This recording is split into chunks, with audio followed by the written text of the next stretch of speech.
విలువ లేదు అని ఇప్పుడు నాలుగోసారి ముఖ్యమంత్రి అయినప్పుడు కూడా తెలుస్తోంది. ఏడాది అవుతుంది. ఈ ఏడాదిలో ఆయన పెట్టిన మొదటి సంతకం ఇంతవరకు అమలైందని నేను అడుగుతున్నా. ఇంతకన్నా సిగ్గుచేటు ఇంకేమైనా ఉందా? అదే వైఎస్ఆర్ గారు కానీ జగన్ గారు కానీ ఒక సంతకం పెడితే ఆ రోజు నుంచి అమల్లోకి వస్తుంది. అది సంతకం అంటే అలా ఉండాలి. కానీ నీ సంతకం అది చిత్తు కాగితంలాగా ఎప్పుడు సంతకం పెట్టినా అది ఎప్పుడు జరిగింది లేదు.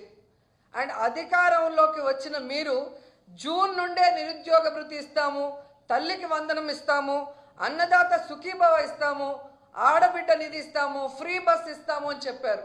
బాండ్లు ఇచ్చారు. ఈరోజు ఆ బాండ్లు ఎత్తుకొని గ్రామాల్లోకి మీ ఎమ్మెల్యేలు కానీ మీరు వెళ్ళే పరిస్థితి ఉందా? పరకలతో కొడతారు, చెప్పులతో కొడతారు. ఆ భయం మీకు ఉంది కాబట్టే ప్రజల్లోకి వెళ్ళలేక వాటి మీద ఏమీ చెప్పుకోలేక ఈ విధంగా డైవర్షన్ డర్టీ పాలిటిక్స్తో ఎలా ఎవరి మీద తప్పుడు కేసులు పెట్టి దాని మీద మీ పచ్చ ఛానళ్లలో రౌండ్ టేబుల్ డిస్కషన్లు పెట్టి మీ పచ్చ నాయకులతో విశ్లేషకులుగా ఏ విధంగా విషయాన్ని చిమ్ముతున్నారో ఈ రాష్ట్ర ప్రజలకి ఏడాది కాలంలోనే అర్థమైపోయింది. మీరు చెప్పే అబద్ధాలను ఇంకా నమ్మే పరిస్థితిలో ఈ రాష్ట్ర ప్రజలు లేరు అన్న విషయం చంద్రబాబు నాయుడు తెలుసుకోవాలి.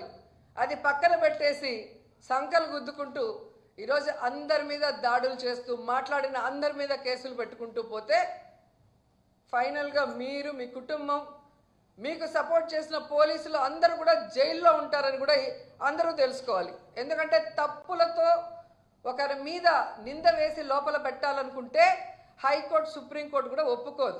ఒక ఏడాదిలోనే హైకోర్టు 6 సార్లు మీ ప్రభుత్వానికి అక్షింతలు వేసింది.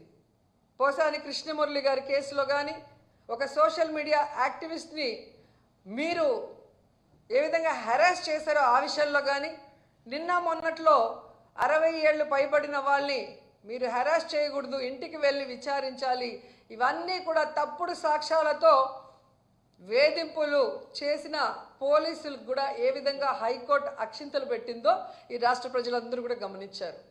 అలాగే సుప్రీంకోర్టులో మీరు లడ్డూలో ఏదో కలిసింది అని అబద్ధం చెప్పి మీ రాజకీయ లబ్ధి కోసం కలియుగ దైవం వెంకటేశ్వర స్వామితో చెలగాటమాడినప్పుడు కూడా మీ మీద ఒక సీఎంగా ఉన్నా కూడా మీకు సుప్రీంకోర్టు ఏ విధంగా అక్షింతలు వేసిందో ఒకసారి గుర్తుపెట్టుకోండి.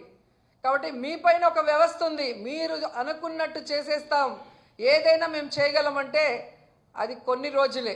ఈరోజు నేను మోడీ గారిని 2 చేతులెత్తి రిక్వెస్ట్ చేస్తున్నాను. సార్ మోడీ గారు, మీరు పార్లమెంట్లో ఒక స్పీచ్ ఇచ్చారు, అది రాష్ట్ర ప్రజలందరూ కూడా విన్నారు. చంద్రబాబు నాయుడు ఈ రాష్ట్రాన్ని ఎలా దోచుకున్నాడు, ఏటీఎం లాగా ఎలా వాడుకుంటున్నాడు, ఏ విధంగా సర్వనాశనం చేస్తున్నారో మీరు చెప్పారు గతంలో.